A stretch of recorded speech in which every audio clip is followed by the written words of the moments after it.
श्री परमात्मने नमः।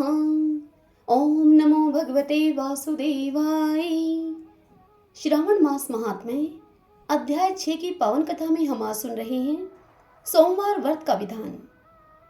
सनत कुमार जी ईश्वर से बोले कि हे भगवान, मैंने रविवार का हर्ष कारक महात्म्य सुन लिया। अब आप श्रावण मास में सोमवार का महात्म्य मुझे बताइए। तब ईश्वर बोले कि हे सनत कुमार, सूर्य मेरा नेत्र है, उसका महात्म्य इतना श्रेष्ठ है, तो फिर उमा सहित सोम मेरे नाम वाले उस सोमवार का तो कहना ही क्या है। उसका जो महात्म्य मेरे लिए वर्णन के योग्य है, उसे मैं आपसे कहता हूँ। सोम चंद्रमा का नाम है और यह ब्राह्मणों का राजा है। यज्ञों का साधन भी सोम है। उस सोम के नाम के कारणों का आप सावधान होकर मुझसे सुनिए, क्योंकि यह वार मेरा ही स्वरूप है, अतः इसे सोम कहा गया है। इसीलिए यह समस्त राज्य का प्रदाता तथा श्रेष्ठ है। व्रत करने वाले को यह संपूर्ण राज्य का फल देने वाला है। हे विप्र, उसकी विधि सुनिए। मैं आपको विस्तार पूर्वक सब बता रहा हूँ। 12 महीनों में सोमवार अत्यंत श्रेष्ठ है। उन मासों में यदि सोमवार व्रत करने में असमर्थ हो तो श्रावण मास में इसे अवश्य करना चाहिए। इस मास में इस व्रत को करके मनुष्य वर्ष भर के व्रत का फल प्राप्त करता है। श्रावण में शुक्ल पक्ष के प्रथम सोमवार को यह संकल्प करें कि मैं विधिवत इस व्रत को करूंगा। शिवजी मुझ पर प्रसन्न हो। इस प्रकार चारों सोमवार के दिन यदि 5 हो जाएं, तो उसमें भी प्रातःकाल यह संकल्प करें और रात्रि में शिव जी का पूजन करें। 16 उपचारों से सायंकाल में भी शिव जी की पूजा करें और एकाग्रचित होकर इस दिव्य कथा का श्रवण करें। हे सनत कुमार, इस सोमवार व्रत की कही जाने वाली विधि को अब मुझसे सुनिए। श्रावण मास के प्रथम सोमवार को इस श्रेष्ठ व्रत को प्रारंभ करें।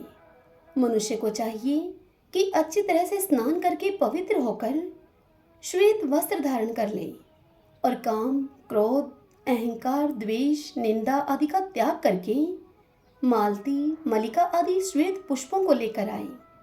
इनके अतिरिक्त अन्य विविध पुष्पों से तथा अभिष्ट पूजन उपचारों के द्वारा त्र्यंबकम इस मूल मंत्र से शिवजी की पूजा करें। तत्पश्चात यह कहे कि मैं सर्व, भवनाश, महादेव, उग्र, उग्रनाथ, भाव, शशिमौली, रुद्र, नीलकंठ, शिव तथा बहुहारी का ध्यान करता हूँ। इस प्रकार अपने विभव के अनुसार मनोहर उपचारों से देवी शिव का विधिवत पूजन करें। जो इस व्रत को करता है उसके पुण्य फल को सुनिए। जो लोग सोमवार के दिन पार्वती सहित शिव की पूजा करते हैं, वे पुनरावृत्ति से रहित अक्षय लोक को प्राप्त करते हैं। हे सनत कुमार, इस मास में नक्त व्रत से जो पुण्य होता है, उसे मैं आपसे संक्षेप में कहता हूँ। देवताओं तथा दानवों से भी अभेद 7 जन्मों का अर्जित पाप नक्त भोजन से नष्ट हो जाता है। इसमें संदेह नहीं करना चाहिए। अथवा इस अति उत्तम व्रत को उपवास पूर्वक करें। इसे करने से पुत्र की इच्छा रखने वाला मनुष्य पुत्र प्राप्त करता है और धन चाहने वाला धन प्राप्त करता है। वह जिस अभिष्ट की कामना करता है उसे पा जाता है। इस लोक में दीर्घ काल तक वांछित सुखों उपभोगों को भोग कर अंत में श्रेष्ठ विमान पर आरूढ़ होकर वह मनुष्य इंद्रलोक में प्रतिष्ठा प्राप्त करता है। चित्त चंचल है, धन चंचल है और जीवन भी चंचल है, ऐसा समझकर यत्न पूर्वक व्रत का उद्यापन करना चाहिए। चांदी के वृषभ पर विराजमान स्वर्ण निर्मित शिव तथा पार्वती की प्रतिमा अपने सामर्थ्य के अनुसार बनानी चाहिए। इसमें धन की कर्पणता नहीं करनी चाहिए।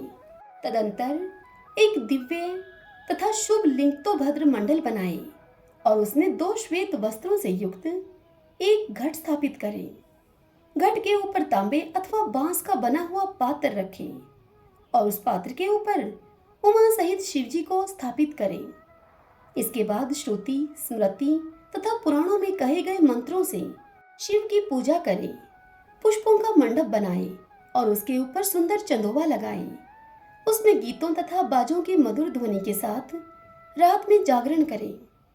तत्पश्चात बुद्धिमान मनुष्य अपने ग्रह सूत्र में निर्दिष्ट विधान के अनुसार अग्नि स्थापन करे और फिर शर्व आदि 11 श्रेष्ठ नामों से पलाश की संविधाओं से 108 आहुति प्रदान करे। यव, व्रीहि, तिल आदि की आहुति आप यस्व इस मंत्र से दे और बिलपत्रों की आहुति त्र्यंबकम या फिर षडाक्षर मंत्र ओम नमः शिवाय से प्रदान करे।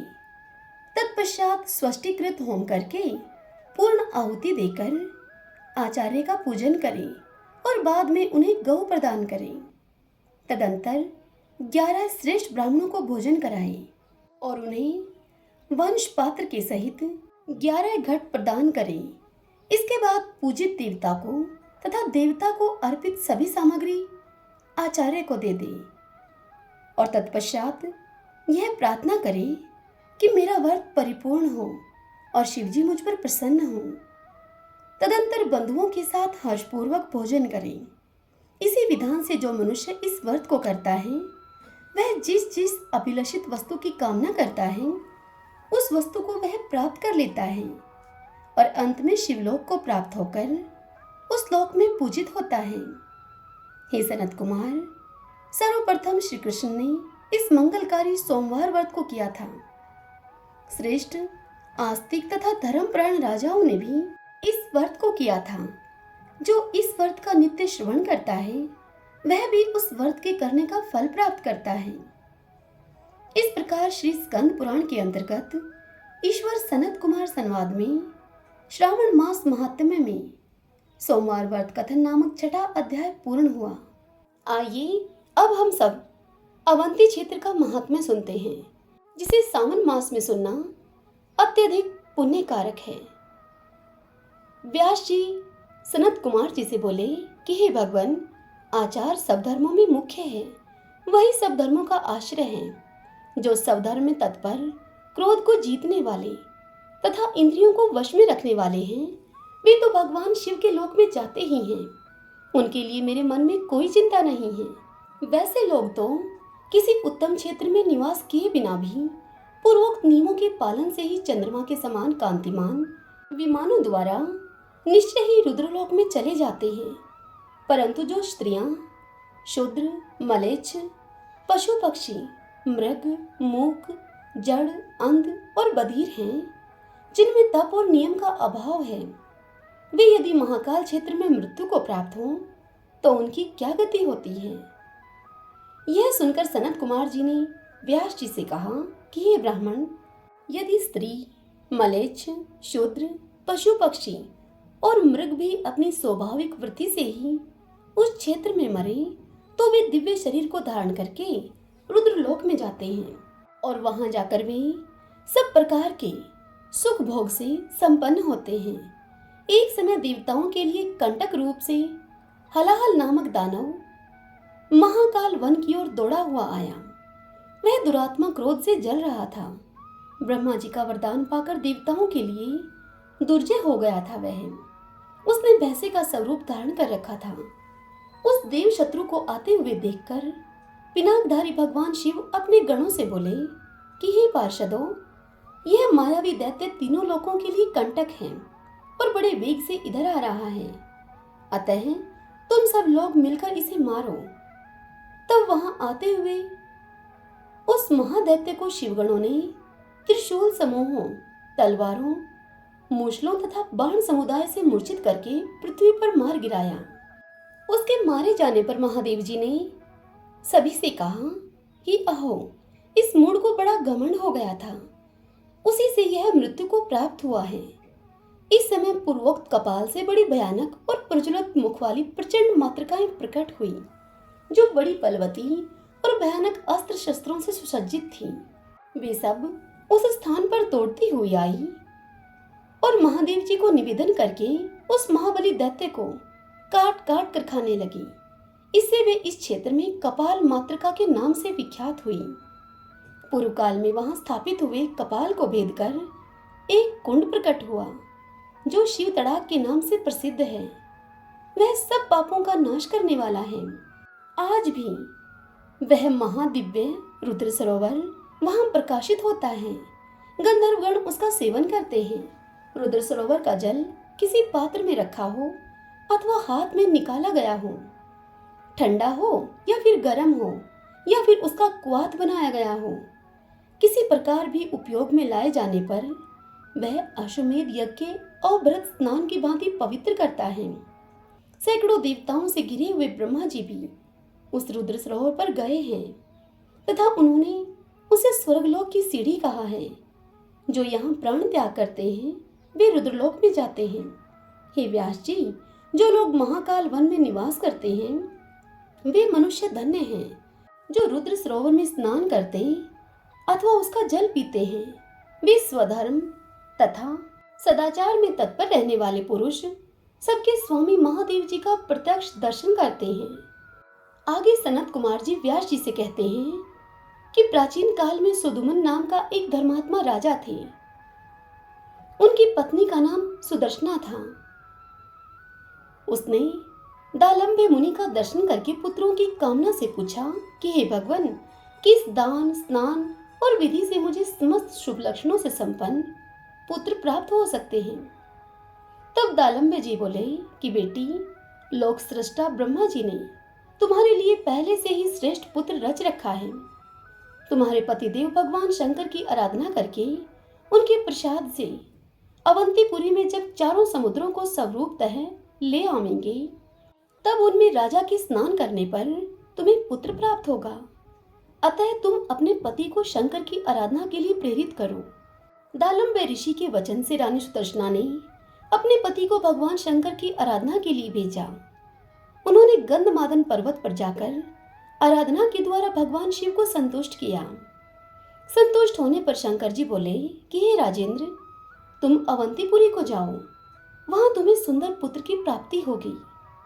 मेरे आदेश से बादल उस मरुप्राय प्रदेश में कुश स्थली के निकट जाएंगे और वही तुम्हें चारों समुद्र एकत्र दिखाई देंगे। हे नरश्रेष्ठ, तुम्हारे प्रार्थना करने पर वे सभी समुद्र अंश कला के द्वारा वहां सदा निवास करेंगे। ऐसा कहकर महादेव जी अंतर्ध्यान हो गए। तब राजा सुदुमन अपनी पत्नी के साथ कुश स्थली में गए और वहां उन्होंने राजस्थल के समीप चारों समुद्रों को आया हुआ देखा। देखकर उन सबको उन्होंने नमस्कार किया। सुदुमन को नमस्कार करते हुए देखकर वे समुद्र उससे बोले कि हे सुवर्त, कोई उत्तम वरदान मांगो। तब उन्होंने समस्त शुभ लक्षणों से युक्त पुत्र मांगा और उनसे इस प्रकार कहा कि जब तक यह पृथ्वी स्थित है तब तक इस राजस्थल के समीप आप सब लोग निवास करें। यह सुनकर समुद्रों ने कहा कि हे राजन, जब तक इस कल्प का अंत न हो जाएगा तब तक हम सब लोग यहीं पर स्थित रहेंगे और हमारे जल में स्नान करने मात्र से तुम्हें समस्त शुभ लक्षणों से युक्त पुत्र की प्राप्ति होगी। इसीलिए तुम यहाँ स्नान करो। हे व्यास जी, इस प्रकार राजा सुदुमन ने अवंतीपुरी में चारों समुद्रों को उतारा है। जो वहां की यात्रा करता है उसके पुण्य फल का अब तुम वर्णन सुनो। मनुष्य को चाहिए कि वहां महापुण्यमय शार समुद्र में स्नान करके भक्ति पूर्वक पितरों का श्राद्ध करे। फिर स्थल भाग में विद्यमान पार्वती वल्लभ महादेव जी की पूजा करें। तत्पश्चात तांबे का एक पात्र लेकर उसे नमक से भर दे और उसमें कुछ स्वर्ण रखकर वेदवेता ब्राह्मण को दान कर दे। उसके बाद सप्त धान्य से युक्त और वस्त्र से वेष्टित बांस के पात्र में फल और दक्षिणा रखकर यतन पूर्वक अर्घ्य प्रदान करें। तदंतर क्षीर सागर में जाकर पूर्ववत स्नान करें और ताम्र के पात्र में दूध भरकर दान करें। फिर दधी समुद्र में स्नान करके शुभ दही भात का दान करें।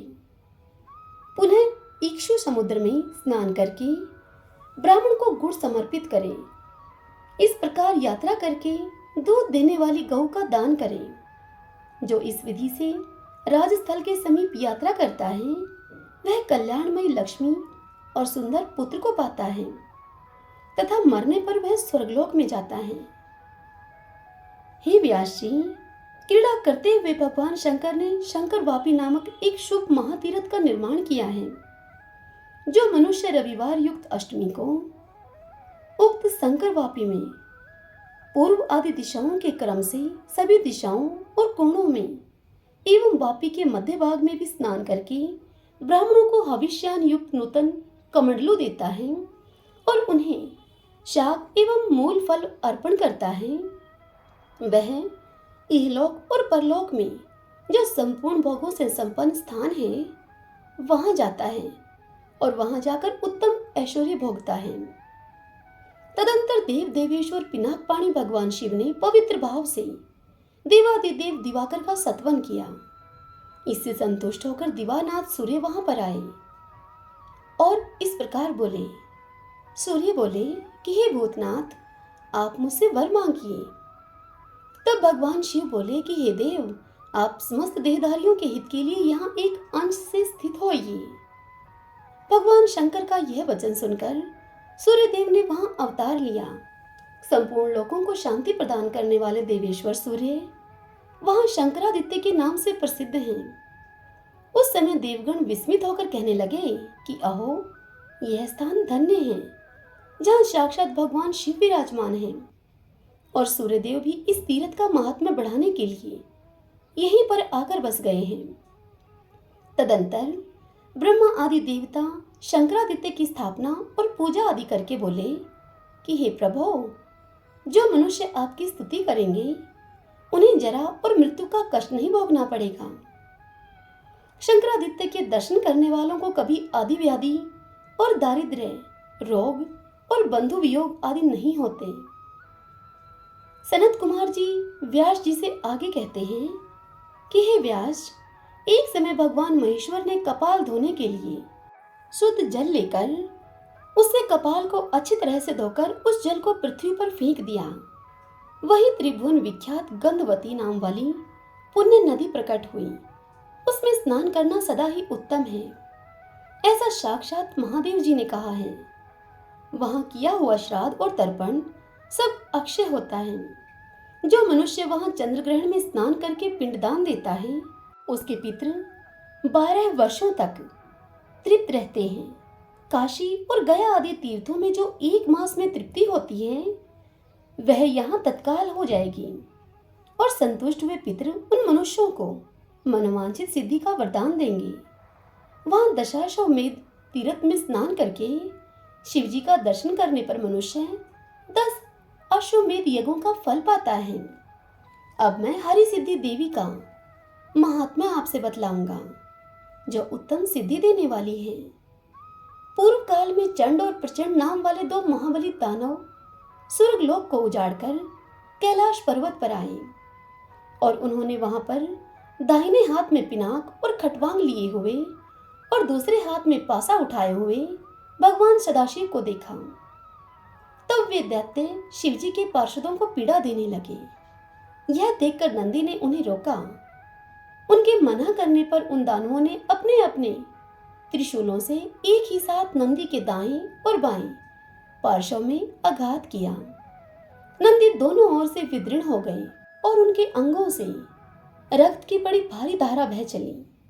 उन्हें घायल हुआ देखकर भगवान शिव ने देवी से कहा कि इन दोनों महादैत्यों को मार डालना चाहिए। भगवान शंकर की इस बात को सुनकर देवी ने कहा कि अभी मारती हूँ। देवी के इतना कहते कहते ही वे दोनों बल अभिमानी दानव देवी के हाथ से मरे हुए दिखाई दिए। तब भगवान हर ने कहा कि हे चंडी, तुमने दोनों दुष्ट दानवों का तत्काल संहार किया है, इसीलिए लोक में तुम हर सिद्धि के नाम से विख्यात होगी। जो मनुष्य हर सिद्धि देवी का परम भक्ति पूर्वक दर्शन करता है, वह अक्षय भोग पाता है और मृत्यु के पश्चात शिवधाम को जाता है। जो मनुष्य भक्ति पूर्वक 1 महीने तक प्रतिदिन भगवती वट यक्षिणी का दर्शन करता है और दतूरे के फूलों से उनकी पूजा करता है, उसकी सिद्धि कभी क्षीण नहीं होती। जो मनुष्य पिशाच तीर्थ में विशेषतः चतुर्दशी को स्नान करके भक्ति पूर्वक तिल का दान देता है, वह कभी पिशाच नहीं होता। इतना ही नहीं, उसका कुल भी पिशाचता से मुक्त हो जाता है। जिसका नाम लेकर मनुष्य वहां स्नान करता है वह भी पिशाचता से छुटकारा पा जाता है। शिव भगत एवं जितेंद्रिय मनुष्य क्षिप्रा गुप्तेश्वर का दर्शन करके सभी पापों से मुक्त हो जाता है। जो मनुष्य स्नान करके भक्ति पूर्वक अगस्तेश्वर का दर्शन करता है वह यमराज के घर में ना जाकर रुद्रलोक को जाता है। जो मनुष्य क्षिप्रा में स्नान करके डुंडेश्वर शिव का दर्शन करता है वह अश्वमेध यज्ञ का फल पाता है। पूर्व काल में महादेव जी ने यहाँ डमरू बजाया था, इसीलिए वे डमरूकेश्वर के नाम से प्रसिद्ध हुए। जो भक्ति पूर्वक डमरूकेश्वर महादेव का दर्शन करता है उसे रोग का भय नहीं होता और वह मरने पर शिवलोक को जाता है। जो मानव भक्ति के साथ अनादि कल्पेश्वर का दर्शन करता है वह स्वर्गलोक का राज्य पाता है। जो मनुष्य सिद्धेश्वर, वीरभद्र और चंडिका का दर्शन करता है वह सिद्धि और सर्वत्र विजय पाता है। त्रिविष्टभ तीर्थ में स्नान करके स्वर्ण जालेश्वर का दर्शन करने के पश्चात जो स्वर्ण अर्थात धतूरे से उनका पूजन करता है वह सब पापों से मुक्त हो जाता है। जो मनुष्य स्नान के पश्चात भक्ति पूर्वक कर्कटेश्वर शिव का दर्शन करता है उसे कभी सर्प से भय नहीं होता और न ही दरिद्रता होती है।